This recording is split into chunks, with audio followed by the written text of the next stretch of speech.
हम देखते हैं कि यंग जनरेशन को बहुत कुछ अचीव करना है, उनके दिमाग में बहुत सपने हैं।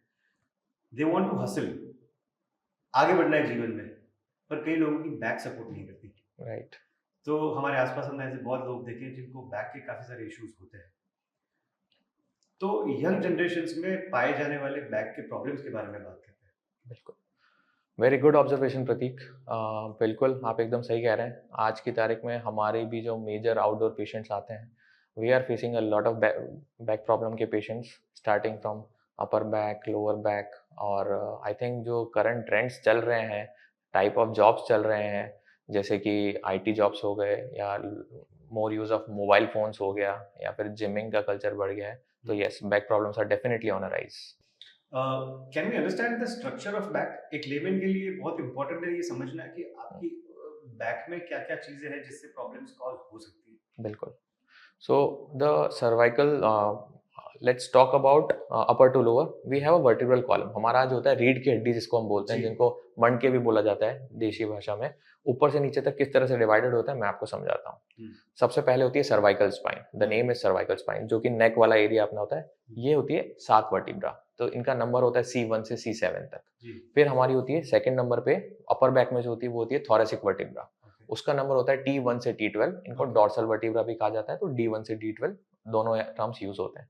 उसके बाद हमारी आती है lower back which is lumbar vertebra, वो होता है L1 से L5 तक, L1 L2 L3 L4 L5, जहाँ पे आपने बहुत लोगों में एमआरआई देखी होगी और आपने सोचा होगा L1 क्या है, L2 क्या है, तो ये L1 L2 L3 L4 L5 है। ट्रू, उसके बाद हमारी आती है सेक्रल वर्टिब्रा, जो कि जनरली फ्यूज्ड होती है S1 से S5। हुँ, फिर आती है टेल बोन कॉक्सीजियल वर्टिब्रा, हुँ, जो कि C1 से C4 वो भी फ्यूज्ड होती है। Hmm, hmm. So if I am not wrong 33 मणके होते हैं जिसे आपने बोला देशी भाषा में बोलते हैं। बिल्कुल। तो एक काम करते हैं, उसको डिवाइड करते हैं अपर और लोअर में। बिल्कुल। पहले अगर हम अपर बैक के बारे में डिटेल में बात करना है तो? जी।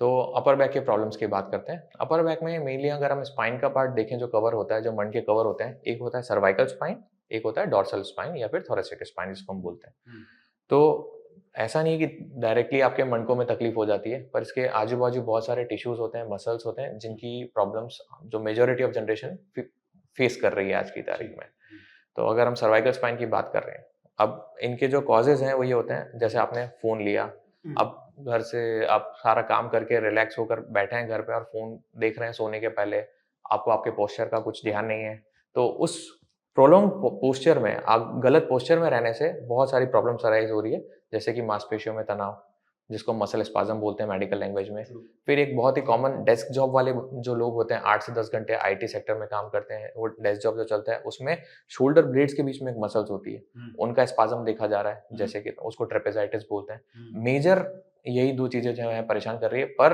There can be an number of things, बहुत सारी चीज़ें जैसे कि इन्फेक्शंस हो सकते हैं, किसी को चोट लगी है हुँ, और छोटी-मोटी काफ़ी सारी चीज़ें हैं जो कि यहाँ पे हुँ, परेशान कर सकती हैं। हुँ, अगर हम इसी तरह बात करें लोअर बैक की, हुँ, आप आपने अपर बैक से स्टार्ट किया, मैं लोअर बैक भी बताता हूँ आपको।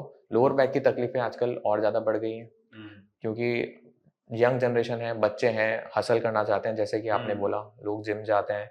हुँ, वहाँ पे बिना कोई वार्म अप किए अगर आपने एक्सरसाइज कर ली, हुँ, सडनली आपने ज़्यादा वेट उठाने की कोशिश की, हुँ, लोग डेडलिफ्ट का बहुत ट्रेंड चला है, ट्रू, वो लोग करना चाहते हैं, तो उससे हुँ, मसल टियर्स हुँ, और स्पाइनल कैनाल स्टेनोसिस नाम की एक चीज़ होती है, हुँ, जो कि सारा डिसबैलेंस क्रिएट कर देती है हुँ, आपस में मणकों में, एक मणका दूसरे पे खिसक जाता है। हुँ, इस तरह की बहुत सारी बीमारियाँ आज की तारीख में हो रही हैं, हुँ। तो उसके लिए उनको जागरूक करना बहुत ज़रूरी है। मैं पूछना चाहूँगा स्पोर्ट्स का कोई इम्पैक्ट है बैक पे?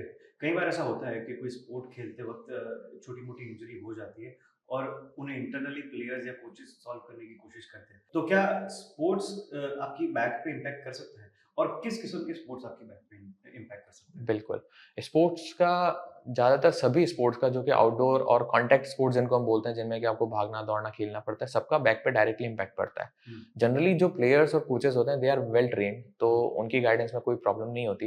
हुँ, पर there are many issues which people try to fix, कोशिश करते हैं, जो कि अनसर्टिफाइड लोग हैं, नॉन सर्टिफाइड लोग हैं, उनके पास चले जाते हैं।